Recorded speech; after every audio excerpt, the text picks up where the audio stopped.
Good morning students. अभी तक जो है हमने पृथ्वी का भूगर्भिक जो इतिहास है, जियोग्राफिकल हिस्ट्री, उस पर डिस्कशन किया है।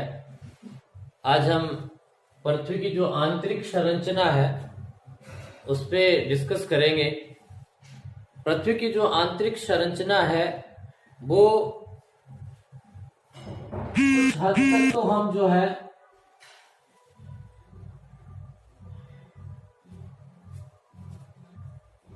कुछ किलोमीटर तक तो जैसे खुदाई करके उसकी आंतरिक जो संरचना है उसके बारे में हम जानकारी प्राप्त कर सकते हैं, लेकिन यदि इसकी बहुत गहराई तक हमें जानकारी प्राप्त करनी हो तो वो हम खुदाई करके जो है इतना जानकारी हमने जुटा नहीं पा सकते।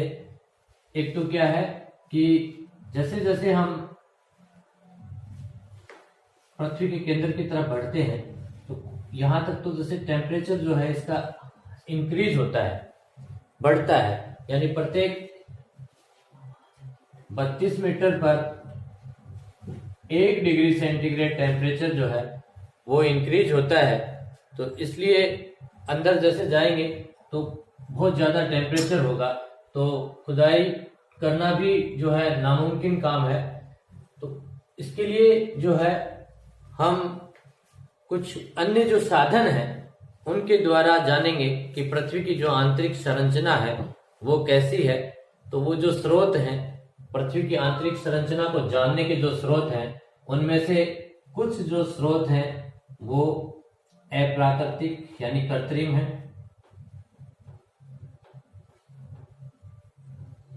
कुछ जो स्रोत हैं वो नेचुरल हैं, प्राकृतिक हैं, और कुछ स्रोत जैसे उल्कापात।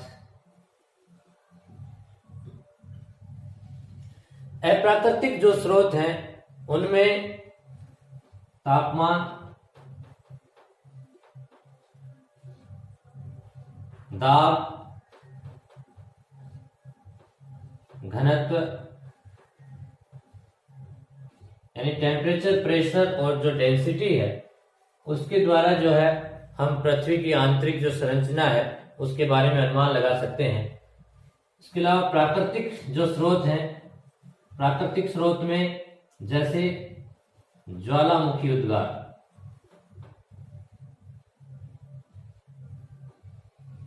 ज्वालामुखी जो है वो भाग उनका जो उद्गार होगा उसकी जो संरचना है उसका अध्ययन करके भी हम कुछ हद तक जो है पृथ्वी के अंदर जो है इसकी आंतरिक संरचना के बारे में जानकारी जुटा सकते हैं। उसके अलावा भूकंप विज्ञान,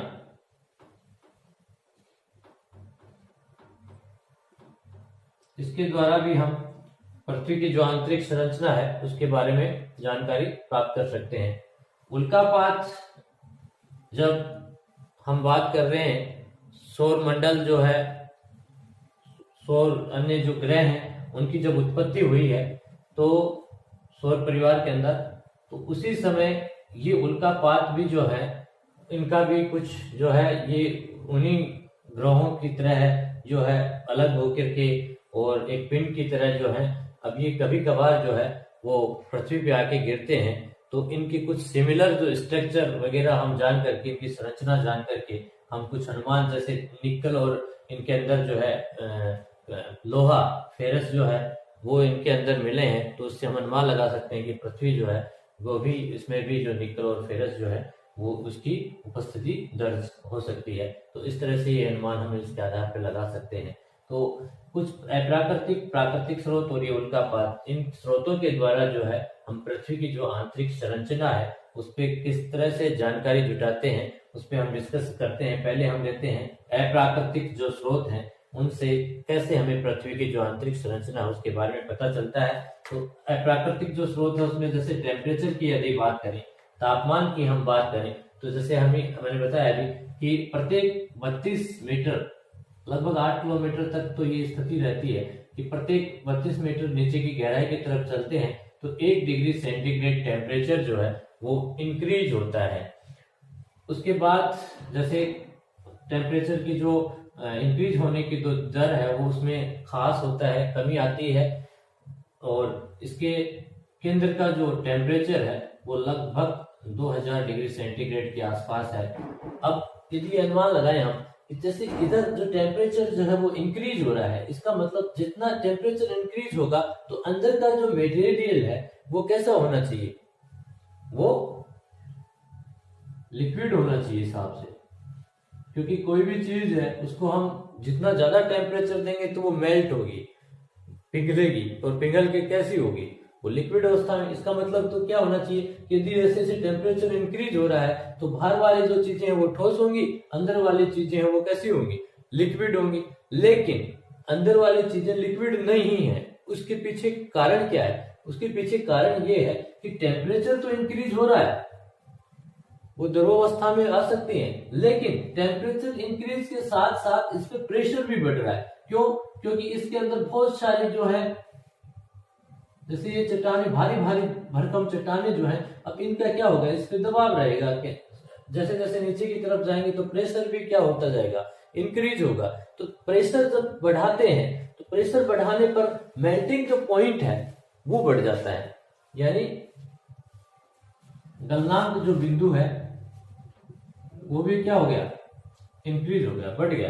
अर्थात जो टेम्परेचर बढ़ने की वजह से यहाँ पे द्रवावस्था में होनी चाहिए थी, वो प्रेशर बढ़ने की वजह से अब इसका मेल्टिंग पॉइंट भी क्या हो गया, इंक्रीज हो गया। इसकी वजह से ये क्या है, अंदर वाली ये जो चट्टान है इनकी बात करें तो ये द्रवावस्था में न होकर के प्लास्टिक नुमा, ये प्लास्टिक नुमा संरचना के अंदर मिलेगी। अर्थात जो टेम्परेचर इंक्रीज होने की वजह से, टेम्परेचर इंक्रीज होने की वजह से ये लिक्विड अवस्था में होनी चाहिए थी, लेकिन जैसे जैसे टेम्परेचर इंक्रीज होता है वैसे वैसे प्रेशर भी इंक्रीज हो रहा है। अंदर की तरफ चलने पर प्रेशर जो है वो भी क्या हो रहा है, बढ़ रहा है। प्रेशर इंक्रीज होगा, टेम्परेचर इंक्रीज होगा, दोनों इंक्रीज हो रहे हैं। तो प्रेशर इंक्रीज होने की वजह से तो लिक्विड होना चाहिए था, लेकिन प्रेशर इंक्रीज हो रहा है, जो दाब है वो भी बढ़ रहा है। इसकी वजह से आंतरिक जो ये है सेल चट्टाने जो है वो प्लास्टिक नुमा जो संरचना है उसके अंदर इसमें विद्यमान होती है। तो इस तरह से टेम्परेचर का जो प्रभाव है वो हमने देखा। दाब का, अभी जैसे मैंने बताया आपको कि दाब का जो है अंदर, जैसे जैसे अंदर की तरफ जाएंगे वैसे वैसे क्या होगा, प्रेशर जो है वो इंक्रीज होगा। तो उसके बाद डेंसिटी की बात करते हैं, घनत्व की बात करते हैं। तो घनत्व में यदि हम देखें तो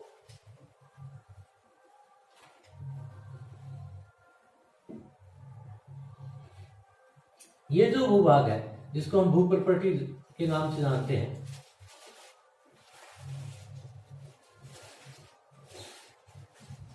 इसका जो डेंसिटी है, इसकी जो जो घनत्व है वो लगभग 2.6 से 3 समथिंग जो है इसकी डेंसिटी रहती है।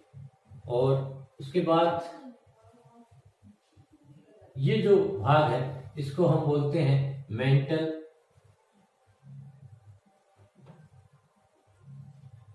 या अनुपटल। और इसका जो घनत्व है, अब देखिए यहां प्रेशर कम था और प्रेशर बढ़ेगा तो डेंसिटी क्या होगी, बढ़ेगी। अर्थात जब दाब बढ़ता है तो घनत्व भी क्या होगा, ज्यादा होगा। क्योंकि घनत्व क्या बराबर किसके होता है, द्रव्यमान बटे आयतन।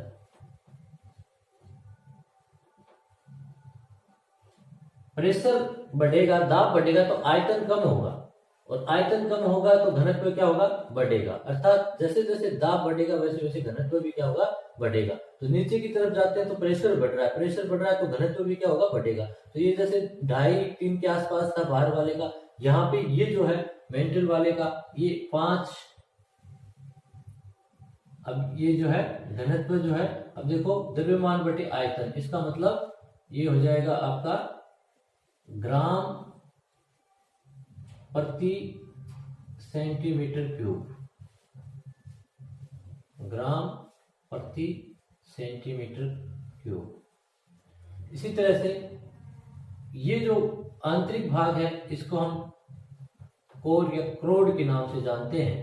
और इसकी यदि हम घनत्व का बात करें तो ये 11 से लेकर लगभग 13.5 ग्राम प्रति सेंटीमीटर क्यूब के बराबर होता है। इस तरह से अर्थात इससे हमें ये पता चलता है कि जैसे जैसे अंदर की तरफ जा रहे हैं वैसे वैसे ही घनत्व जो है वो क्या हो रहा है, बढ़ रहा है। तो हमें ये पता चल रहा है इससे कि ये एक परत न होकर के कई तीन जो परत है उसमें जो है आंतरिक जो संरचना है पृथ्वी की वो बटी हुई है। तीन जो परतें हैं इसमें ये घनत्व के आधार पे हमने इसको डिवाइडेशन इनका किया है। अब यदि औसत घनत्व की यदि बात करें तो यदि पूरा अलग अलग करके इसका औसत निकालेंगे तो पृथ्वी का जो औसत घनत्व है वो 5.5 ग्राम प्रति सेंटीमीटर क्यूब के बराबर होगा। ये तो थी रही बात घनत्व की। तो इस आधार पे हमने अप्राकृतिक जो साधन है उनके आधार पर ये अनुमान लगाया कि पृथ्वी की जो आंतरिक संरचना है वो तापमान के आधार पे कैसी होगी, दाब के आधार पे किस तरह से होगी और घनत्व के आधार पे कितनी इसकी लेयर होगी, कितनी परत होंगी। ये अप्राकृतिक जो साधन है उसके आधार पे हमने पृथ्वी जो है उसकी आंतरिक संरचना का अध्ययन किया। उसके बाद हम बात करते हैं प्राकृतिक साधनों की। प्राकृतिक साधनों में जैसे ज्वालामुखी जो है, तब हम बात करेंगे ये जो अनुपटल वाला जो भाग है, मेंटल वाला, इसका जो बाहरी जो भाग है इसको हम दुर्बल मंडल के नाम से जानते हैं। दुर्बल मंडल, इसको एस्थेनोस्फीयर भी कहते हैं। ये है आपका एस्थेनोस्फीयर। और इसी एस्थेनोस्फीयर से जो है ये तप्त लावा जो है वो मैग्मा बाहर आता है हवा के रूप में, और इसको जो है इन चीजों का हम अध्ययन करके पृथ्वी जो है उसकी आंतरिक जो संरचना है उसके बारे में जानकारी जुटा सकते हैं। उसके बाद हम बात करते हैं भूकंप विज्ञान की। जहां से भूकंप की जो तरंगे हैं, कंपन स्टार्ट होता है, उसको हम भूकंप मूल के नाम से जानते हैं। और ये जो तरंगे हैं वो दूसरे छोर पे जहां सिस्मोग्राफ के द्वारा संसूचित होती हैं उसको भूकंप अधिकेंद्र के नाम से जानेंगे। अब भूकंप की जो तरंगे हैं जो वो 3 प्रकार की होती हैं, और वो जो उसके प्रकार हैं वो हैं P, S और L। इनको जो है प्राइमरी, सेकेंडरी। अब P, S और L तरंगे किस तरह जो बिहेव करती हैं, तो P तरंगे जो होती हैं वो आपकी तरंग संचरण की जो दिशा है उसी की अनुदिश कंपन करती हैं। अर्थात ये जो तरंगे हैं वो आपकी अनुदैर्ध्य तरंगे हैं। P तरंगे जो हैं वो अनुदैर्ध्य तरंगे।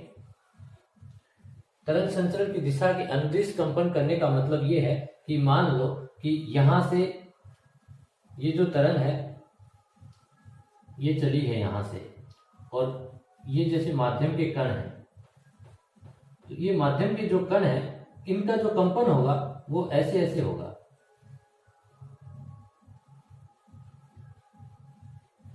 यानी ये तरंग इधर से इधर चल रही है तो इनके जो कंपन जो होगा माध्यम के कणों का, यानी तरंग संचरण की जो दिशा है उस दिशा के अनुदिश ही इन माध्यम के कणों का कंपन हो रहा है, ऐसे ऐसे चलेगी एक। तो इस तरह की जो तरंगे होती हैं उनको हम P तरंगों के नाम से जानते हैं, यानी अनुदैर्ध्य तरंगे होती हैं। और ये जो S तरंगे होती हैं ये जैसे ये माध्यम के कण हो गए, इनमें जो कंपन होगा वो इस तरह से चलेगी,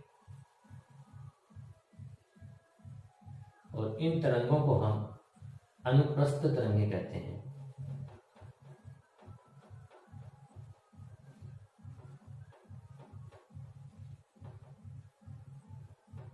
ये अनुप्रस्थ तरंगे हैं। ये तरंग संचरण की जो दिशा होती है, माध्यम के कण तरंग संचरण की दिशा के लंबवत कंपन करते हैं। अर्थात प्राइमरी जो तरंगे हैं उसमें माध्यम के कण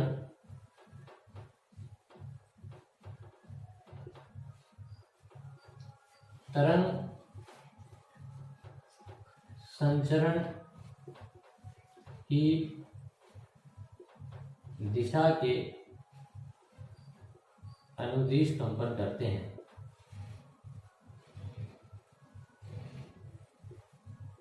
अर्थात जिस दिशा में तरंग का संचरण हो रहा है उसी दिशा में जो है माध्यम के कण कंपन करेंगे, जबकि सेकेंडरी जो तरंगे होती हैं उसमें माध्यम के कण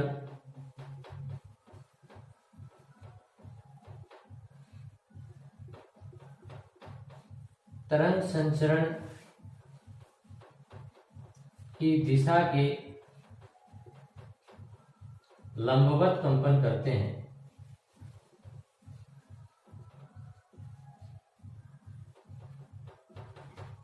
अर्थात यदि मान लो ये कण है, ये ऐसे ऐसे जाएगा तो ये लंबवत कंपन करेगा, जबकि इसमें क्या था, ये ऐसे ऐसे कंपन कर रहा था। तो ये दोनों में अंतर है। एक और जो डिफरेंस है वो ये है कि प्राइमरी जो तरंगे होती हैं, जो अनुदैर्ध्य तरंगे होती हैं, वो ठोस, द्रव और गैस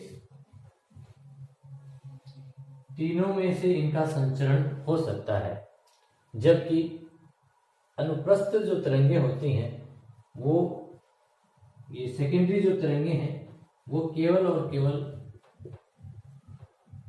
ठोस में जो है संचरित हो सकती हैं। इनके मध्य दूसरा डिफरेंस है। अब हम बात करते हैं एल। अब देखो एस क्या करती कैसी है, ऐसे। तो आप देखो ये एस हो गया, ऐसे ऐसे आपको समझ में आ जाएगा ये एस है, ठीक है। अब एल जो है, एल में क्या है, अब देखो इस एल में ऐसे भी है ऐसे भी है, ये समझो आप कि एल में कैसे है, एल का मतलब ऐसे भी है और ऐसे भी है। इसका मतलब ये सबसे विनाशकारी तरंगे होती हैं। क्यों होंगी कि ये ऐसे चलेंगी, बीच बीच में ऐसे चल दी, फिर ऐसे चलेंगी, फिर ऐसे चल दी। मतलब इसमें कभी ये तरंग संचरण की दिशा के लंबवत कंपन करेंगी तो कभी तरंग संचरण की दिशा के अनुदिश कंपन करेंगी। तो ये जो एल तरंगे हैं, इनकी जो संचरण की दिशा होगी वो ऐसे, फिर बीच में ऐसे हो गई, फिर ऐसे होगी, फिर ऐसे होगी। तो ये जो तरंगे हैं, एल तरंगे, ये सबसे ज्यादा विनाशकारी होती हैं। अब हम बात करते हैं कि पृथ्वी की आंतरिक जो संरचना है वो हम कैसे ज्ञात करेंगे इनके द्वारा।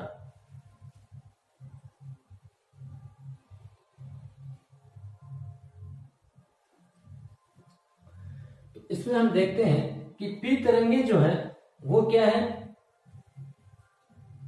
ठोस, द्रव, गैस तीनों में से क्या है, संचरित हो सकती हैं। तो ये जो पी तरंगे हैं वो आपको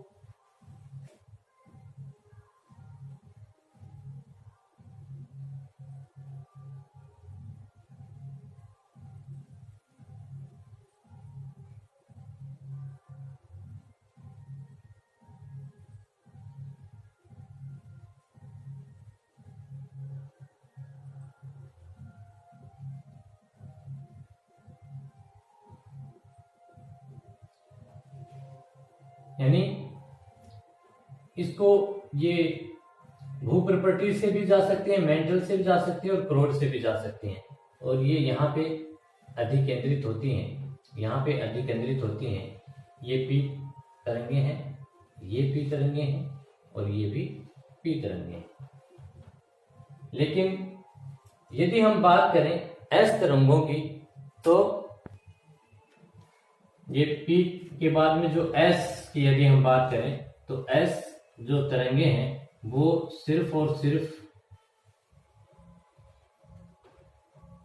यहां तक ही आपको दिखेंगे।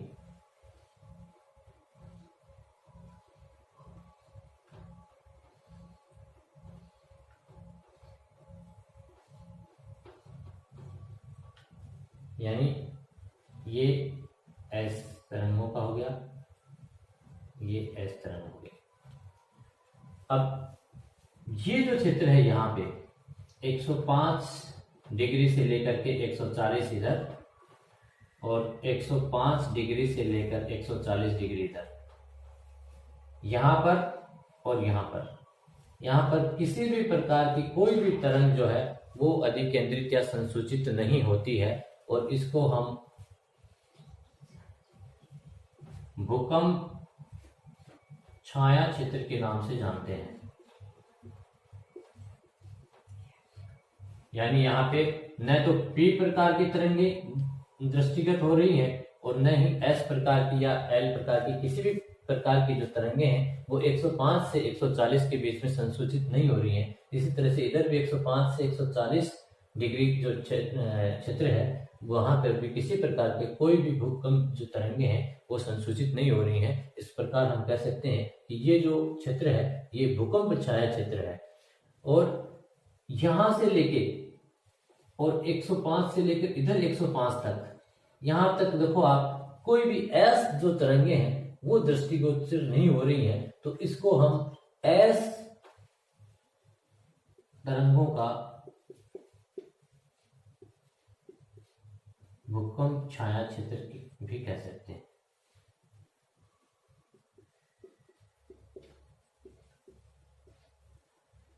इससे हम ये अनुमान लगा सकते हैं कि जैसे हमने बात की थी कि एस तरंगे हैं वो केवल और केवल ठोस में से संचरित हो सकती हैं। अब यहाँ पे आके ये रुक गई, इसके अंदर आ ही नहीं रही, तो इससे ये अनुमान हम लगा सकते हैं कि ये जो क्षेत्र होगा ये ठोस होगा, कुछ द्रव्य होगा, क्योंकि ठोस में ही जा सकती हैं। जो एस तरंगे हैं वो केवल क्या है, ठोस में से संचरित हो सकती हैं। तो यहाँ पे ये संचरित हो रही है, यहाँ पे संचरित हो रही है, यहाँ पे संचरित हो रही है। इसका मतलब ये वाला जो क्षेत्र है ये ठोस है, और ये कुछ क्षेत्र है वो इसकी अपेक्षा क्या है, द्रव्य है। इसी वजह से क्या है, इसमें एस जो तरंगे हैं वो इसमें से होकर संचरित नहीं हो रही हैं। तो इससे हमने ये अध्ययन किया कि एस तरंगे यहां से होकर संचरित नहीं हो रही हैं। इसका मतलब पृथ्वी का ये वाला जो क्षेत्र है वो क्या है, ठोस नहीं है, द्रव्य जो क्षेत्र है वो है।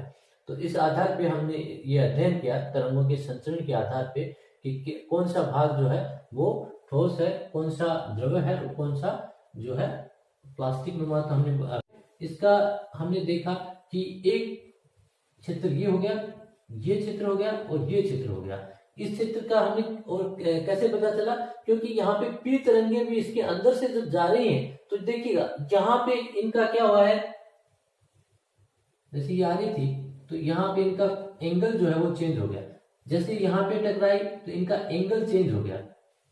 यानी इससे हमें ये पता चल रहा है कि इनके यहाँ पे घनत्व में चेंज हुआ है और यहाँ पर इनके डेंसिटी या घनत्व में क्या हुआ है, परिवर्तन हुआ है। इस घनत्व में परिवर्तन की वजह से ही इनकी जो डायरेक्शन है वो यहाँ पे चेंज हुई है और यहाँ पर भी इनकी डायरेक्शन चेंज हुई है। यहाँ वापस इनकी डायरेक्शन चेंज होगी, यहाँ वापस जो है इनकी डायरेक्शन चेंज हो गई। अर्थात इससे इनकी जैसे जैसे डायरेक्शन चेंज हो रही है पीत तरंगों की, उससे हमें ये ज्ञात होता है कि पृथ्वी जो है उसका जो अलग अलग जो लेयर है उनका घनत्व जो है क्या है, अलग अलग है। तो इस आधार पे हम जो है भूकंप विज्ञान जो है उसके आधार पर भी पृथ्वी की जो आंतरिक संरचना है उसके बारे में हम जानकारी जुटा पाने में जो सफल हुए हैं। उसके बाद पृथ्वी के जो विभिन्न स्तर हैं उन पे हम थोड़ा डिस्कशन करते हैं कि पृथ्वी की जो सबसे बाह्य जो परत है उसको हम बाह्य भूप्रपटी या आउटर क्रस्ट के नाम से जानेंगे।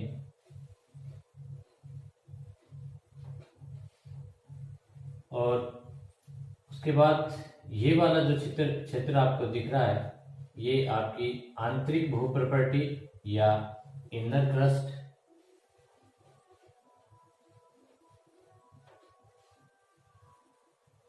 उसके बाद यहां से लेकर के यहां तक का ये जो क्षेत्र है ये बाह्य अनुपटल यानी आउटर मेंटल,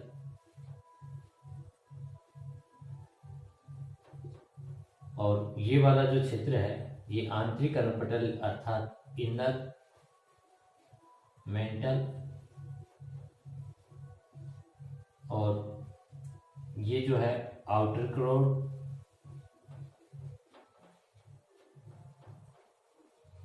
और ये होगी आपकी इनर क्रोड। अर्थात तीन जो भाग हैं उसमें हमने इसको बांटा है। सबसे बाहर वाला जो है वो है भूप्रपटी, उसके बाद मेंटल यानी अनुपटल, और तीसरा जो है वो है क्रोड। क्रस्ट, मेंटल और कोर यानी क्रोड। ये इनर कोर होगी और ये आउटर कोर होगी। उसके बाद ये जो है इनकी किलोमीटर में कितनी कितनी जो किलोमीटर में इनका जो विस्तार है, बाह्य जो भूप्रपट्टी है वो 0 से 30 किलोमीटर के बीच जो है वो फैली हुई है। उसके बाद आंतरिक भूप्रपट्टी जो है 30 से 100 या 150-200 तक किलोमीटर तक जो है वो इसकी मोटाई है। उसके बाद में हम बात करें यदि बाह्य मेंटल की, तो ये जो मेंटल जो है वो आपका लगभग 2900 किलोमीटर तक जो है वो मेंटल का विस्तार है। और ये जो है आपका कोर जो है वो, यदि हम बात करें बाह्य कोर की, आउटर कोर की, तो ये आपका जो है आउटर कोर जो है वो 2900 से लेकर के 5150 किलोमीटर तक है, और 5150 किलोमीटर से लेकर के 6371 किलोमीटर तक जो है ये आपका आंतरिक कोर यानी इनर कोर है। उसके बाद जैसे ये आउटर कोर क्रस्ट और इनर क्रस्ट है, उसके बीच में ये जो क्षेत्र है ये इसको असंबद्धता क्षेत्र के नाम से जानते हैं, और इसको विषम विन्यास या असंबद्धता क्षेत्र के नाम से जानते हैं। तो ये जो है कनकॉर्ड असंबद्धता क्षेत्र या विषम विन्यास जो होगा, अर्थात आउटर क्रस्ट और इनर क्रस्ट का ये जो असंबद्धता क्षेत्र है इसको हम कनकॉर्ड के नाम से जानेंगे। वहीं जो आपका ये जो क्रस्ट और मेंटल है इसके बीच का ये जो असंबद्धता क्षेत्र है इसको हम मोहो विषम विन्यास या मोहो असंबद्धता क्षेत्र जो है उसके नाम से इसको जानेंगे। और ये बाह्य अनुपटल और आंतरिक अनुपटल अर्थात आउटर मेंटल और इनर जो मेंटल है उसके बीच का जो असंबद्धता क्षेत्र है ये आपका रेपिडी विषम विन्यास के नाम से जानेंगे।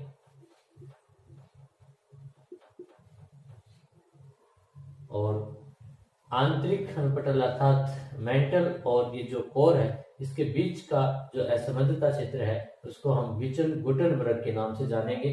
और ये जो आउटर कोर और इनर कोर के बीच का जो असंबद्धता क्षेत्र है उसको हम ट्रांजिशन विषम विन्यास के नाम से जानेंगे। तो ये आपको जो है याद करने के लिए कि कौन मोहे रैपिड विचलन ट्रांजिशन करेगा, तो इस तरह से आपको ये याद रह जाएंगे कि कॉनकॉर्ड, मोहो, रैपिडी, विचलन गुटनबर्ग और ट्रांजिशन विषम विन्यास, ये इनके बीच के जो असंबद्धता क्षेत्र हैं या विषम विन्यास हैं, इनके जो भूगोलवेत्ता जो इन खोज की है उन्हीं के नाम के आधार पर इनका नामकरण किया गया है। और इस आधार पे जो है कि पृथ्वी की जो आंतरिक जो संरचना है उसको हमने विभिन्न स्तरों में कितने कितने किलोमीटर पर कैसे कैसे ये फैली हुई है ये हमने जानकारी प्राप्त की है। तो ये आपको याद करने पड़ेंगे इस तरह से कि क्रस्ट और मेंटल और कोर तीन भाग जो है उस तरह से। फिर क्रस्ट भी जैसे outer crust, inner crust, mental भी आउटर मेंटल, इनर मेंटल, और कोर जो है वो भी आउटर कोर और इनर कोर से जो है हमने इनको विभाजित किया है। उसके बाद में हम स्पेस जो है उन्होंने कैसे इसका वर्गीकरण किया है स्पेस का जो है वर्गीकरण की बात करें तो इन्होंने जो है 3 जो है परत इसकी बताई है, और वह है आपकी सियाल, सीमा और नीफे। नाम से पता चल रहा है सियाल मतलब सिलिकॉन और एल्यूमिनियम,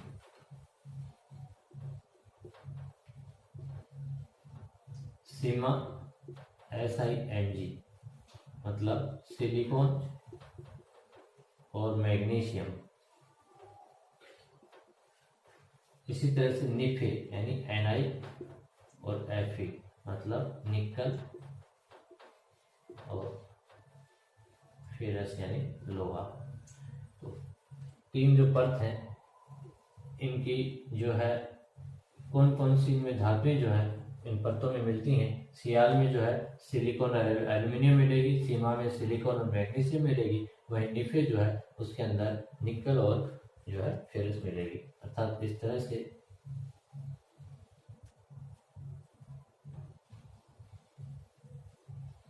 ये आपकी सियाल, सीमा और निफे। तो ये स्पेस महोदय जो थे उन्होंने 3 परतें जो है उनमें इसको विभाजित किया। तो अपना जो है आंतरिक जो संरचना है पृथ्वी की वो टॉपिक इस तरह से पूरा क्लियर हो गया।